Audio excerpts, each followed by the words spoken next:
What's up, everybody? My name is Nick Murphy. I'm one half of the Brothers Murphy, and this is You Can Solo That? You Can Solo That is a series where Michael or I take a game that you can solo from our shelf, and we solo it, and we review it for you, and we teach you how to play it. Today, we're going to be playing Lost Ruins of Arnak. If you know anything about Lost Ruins of Arnak, you will know that it was my favorite game of last year. I absolutely adored it. So, is the solo any good? Well, we're going to find out. So we're going to go over to that side of the table. First, I'm going to teach you how to play the solo version, and then we'll come back over here and I'll tell you what I think about it. Now, quick disclaimer that I always say, we're only teaching what's different in the solo version. We're not teaching the whole game, just what's different in the solo version. That's all you're going to see. So if you don't know how to play the game, probably go watch a rules video before this. So let's go over to the table and let's go over how you play Lost Ruins of Arnak solo.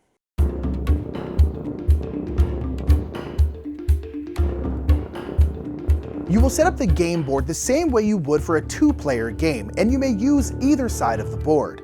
Your own board and setup will be the same as well, though you will be the second player, so you will start with one coin and one compass. For your rival, you will use an unused player board and flip it to the side with the gray tents. All the boards are the same, so choose whichever one you like.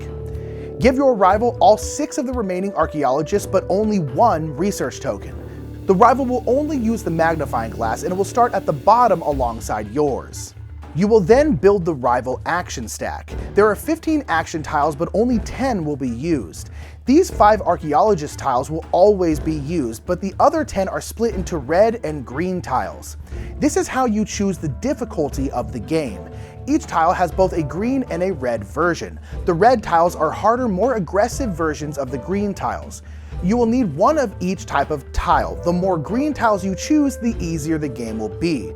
If you decide to use red tiles, you will choose them randomly and then fill in the missing tiles with green ones. Once you've chosen, shuffle the rival stack and place it on their player board. And that concludes the setup.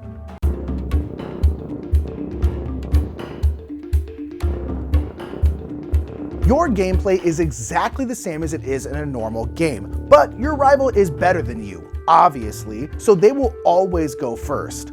On their turn, you will flip over the top tile from the action stack and resolve it.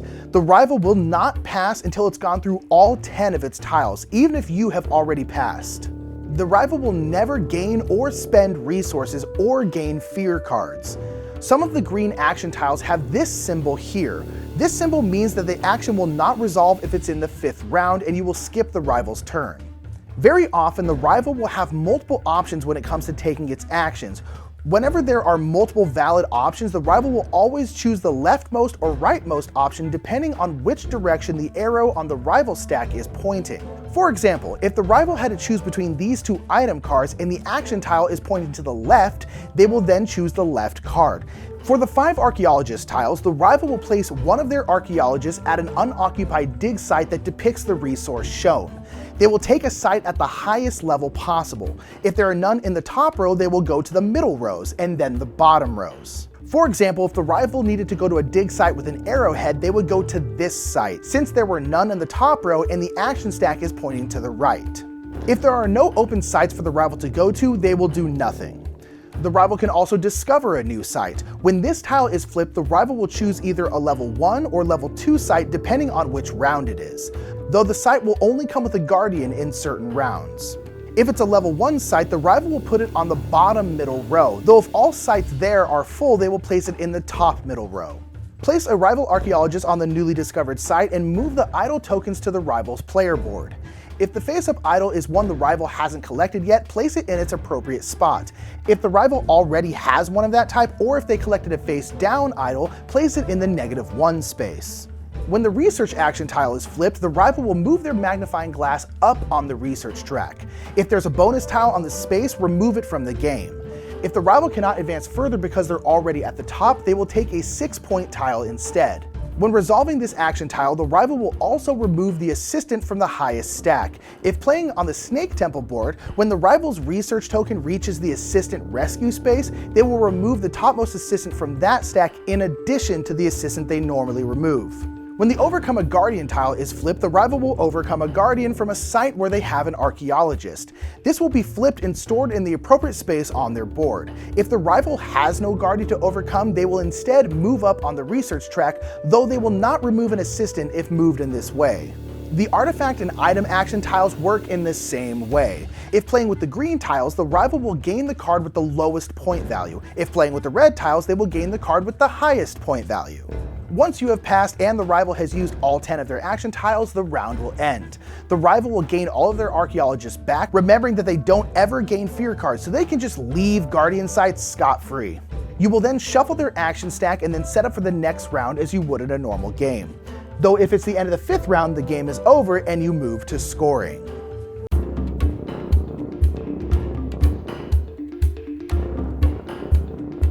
You will score your game in the normal way. The rival will score points for how high they are on the research track and for any temple tiles they gained. Every face-up idol token will gain them 3 points, and every idol in the -1 space will gain them only 2 points. Guardians, items, and artifacts will score normally. And in the end, the Archaeologist with the most points will win.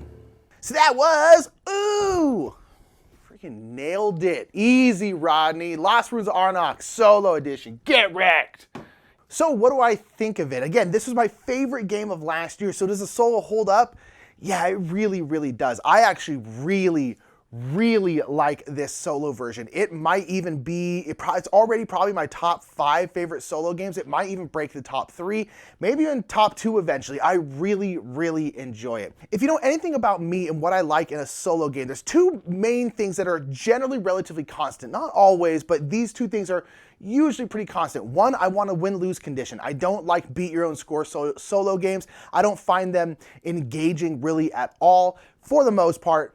I really like to have a win-lose condition. This has got that, boom. I also tend to like AIs that are easy for you to control. I don't really like really beefy AIs where essentially it feels like you're playing 2 games for 2 people. You have your own game, but then you have to do so much stuff for the AI, and then you come back over your thing, and it just takes your concentration away. I like to be able to concentrate on just my game, the solo game.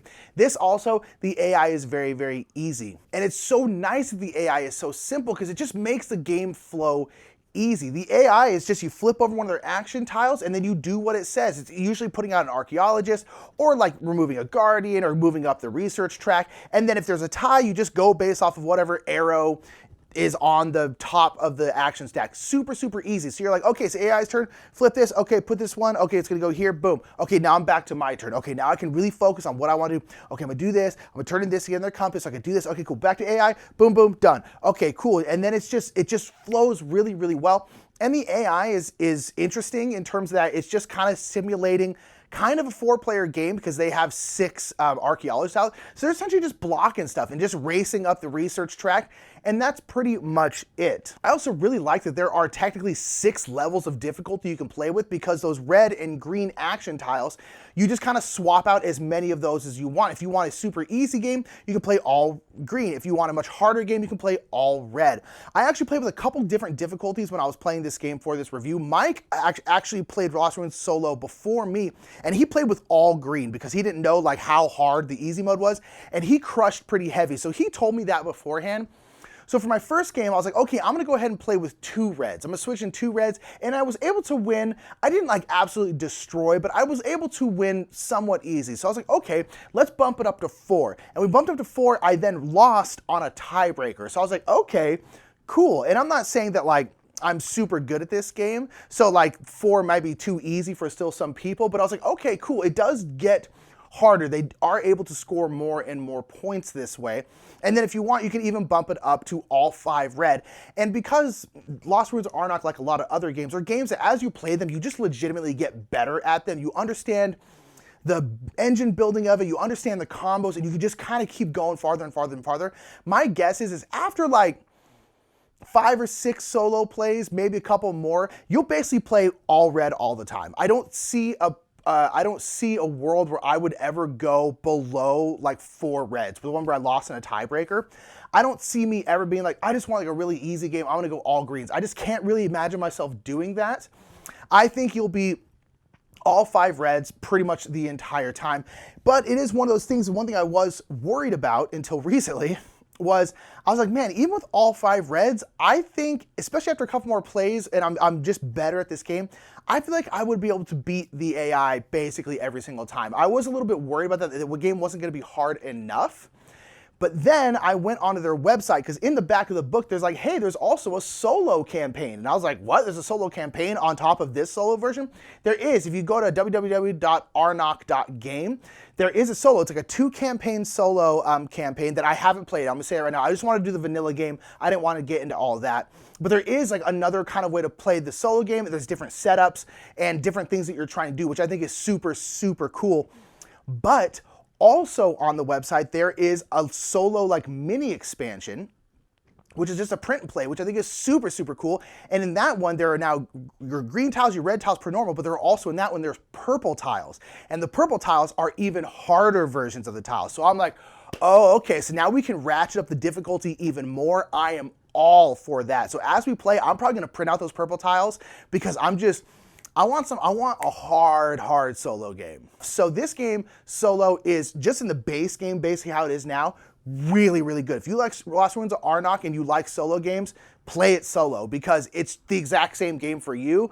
It's just so much fun. I thought it was so enjoyable. I love the ratchet up in difficulty. I think it's great. I'm really excited to try even the harder ones. I thought it was just great. It was incredible, and I really, really enjoyed it. So that's gonna be it. There's not much else to say. I don't really have any issues with the solo. There's not anything like, oh, this is really great. I really wish this was changed. I honestly don't know what I would change to make it better. I think it's really, really great as is. And I'm like, cool. I'm just gonna keep on soloing it. It's a great way to practice the game. It's a great way to play such a good game. And that's gonna be it for me. If you have solo Lost Ruins of Arnak, or if you wanna try it, put it down in the comments below. Let me know what you think about it. I think it's super, super cool. And until next time, my name is Nick Murphy. I'm one half of the Brothers Murphy, and this has been You Can Solo That? You can. It's really good, and you should try it. It's very fun.